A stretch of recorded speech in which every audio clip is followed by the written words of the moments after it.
একদিক দিয়ে ভালো যে তার মুভমেন্টটা সাধারণ মানুষ না বুঝতে পারাই ভালো, তার জন্য ভালো।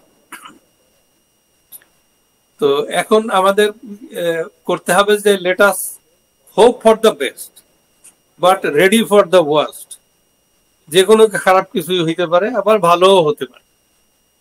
তো এই জঙ্গি জিহাদিদের কাছ থেকে সে তার প্যাট্রোনাইজেশনে জঙ্গি জিহাদিরা ক্ষমতা দখল করছে, তা নাইলে এই সাহস ওরা কোনোদিন পেত না। সে জামাতকে ডেকে, তারপরে এই ছাত্রদেরকে ডেকে ইয়া করছে, এই অ্যাডভাইজারি কমিটি করছে। তো যার জন্য এদের এত আস্কারা বেড়ে গেছে, এরা মনে করছে যে এরা কি যেন হয়ে গেছে। ইভেন এই ওয়াকারুজ্জামানের ইয়া তো অস্তিত্ব নিয়েই তো টানাটানি লাগাই দিছে তারা। ওয়াকারুজ্জামান কি কথা বলছে, একজন তো সে মন্ত্রী পর্যায়ের, সে এক টেলিভিশনের সাথে সাক্ষাৎকারে সে ভিতরের গোপন কথাগুলো বলে দিল, যেগুলো কোনো অবস্থাতে বাইরে আসার কথা না। তারপরে আরো একজন যে মিথ্যা কথা বানাইয়া এদের বিরুদ্ধে, আরো একজন কি ব্যারিস্টার, জামাতের দ্বিতীয় সংস্করণ, আগে জামাত করতো এখন এবি পার্টি করে, তারে বলা হয়েছে ব্যারিস্টার। সে বলে কিন্তু তার খুঁজে পাওয়া যায় নাই, তার ওই যে ওখানে যে ওই ইউনিভার্সিটিতে এই নামে কেউ নাই, এখানে তালাশি দেওয়া হয়েছে। তার বক্তব্য তো এটা পাওয়া যায় যে সে যেভাবে একজন ব্যারিস্টার, তার তো গণতন্ত্রের প্রতি শ্রদ্ধাশীল থাকতে হবে, আইনের প্রতি শ্রদ্ধাশীল থাকতে হবে। তার বক্তব্যতে কিন্তু এগুলো কিছুই আসেনি। সে সরাসরি একটা বন্ধু রাষ্ট্রের বিরুদ্ধে কথা বলছে, জেহাদ ঘোষণা করছে, দিল্লির কথা উচ্চারণ করতেছে, প্লাস ক্যান্টনমেন্ট উড়াই দিব। সে কি ভাষা, এটা কোনো ব্যারিস্টারের ভাষা না, এটা জঙ্গিদের ভাষা। সে আসলে একজন জঙ্গি, জামাতের জঙ্গি।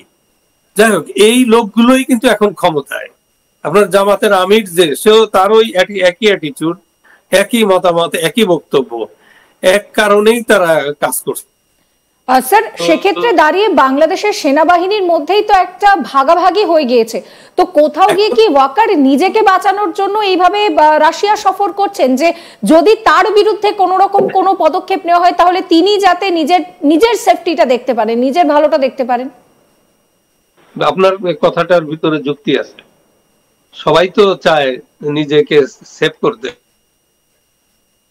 গেম যা করার তো করে ফেলছে, ড্যামেজ ইজ ডান। বাংলাদেশকে যেভাবে ক্ষতি করা হয়েছে সেটার দায় তো ওয়াকার কোনোদিন এড়াতে পারবে না। ইতিহাসের কাছে তাকে দায়বদ্ধ থাকতেই হবে।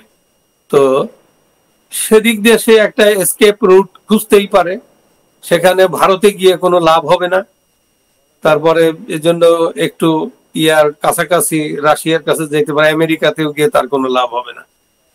তুলসী সাথে তার কথা হয়েছে, সে হয়তো সেন্স করতে পারছে যে কি হবে, কি হচ্ছে। তো সেই দিক দিয়ে সে হয়তো একটা চেষ্টা, রাশিয়া এখন এই মুহূর্তে কোনো ভূমিকা রাখতে পারবে বলে আমার মনে হয় না। তাকে সেভ করার জন্য তাকে, সে যে ভুলগুলো করছে সেইগুলো তাকে শুধরাতে হবে। সে যে জাতির ক্ষতি করছে সেই ক্ষতিটা সে রিভার্স করতে হবে। সে এদেশের মানুষের জীবনযাত্রা এবং জানমালের একদম নিরাপত্তা নাই। মানুষকে একেবারে এই দেশটাকে জাহান্নামে পরিণত করে দিচ্ছে। সেইখান থেকে এই দেশকে ফিরিয়ে আনার জন্য যে স্টেপ দরকার, সেই স্টেপ তাকে নিতে হবে। তাকে হেল্প সেই করতে পারে নিজে। অন্যরা হেল্প করতে আসলে সেটা সেটা কোনো হেল্প হবে না। যে মানুষ কাকে হেল্প করে, যে নিজেকে হেল্প করতে পারে। তো সে যে ভুল করছে তাকে সেই ভুল শুধরাতে হবে। তাকে মেরুদণ্ড সোজা করে, যেমন সেনাবাহিনী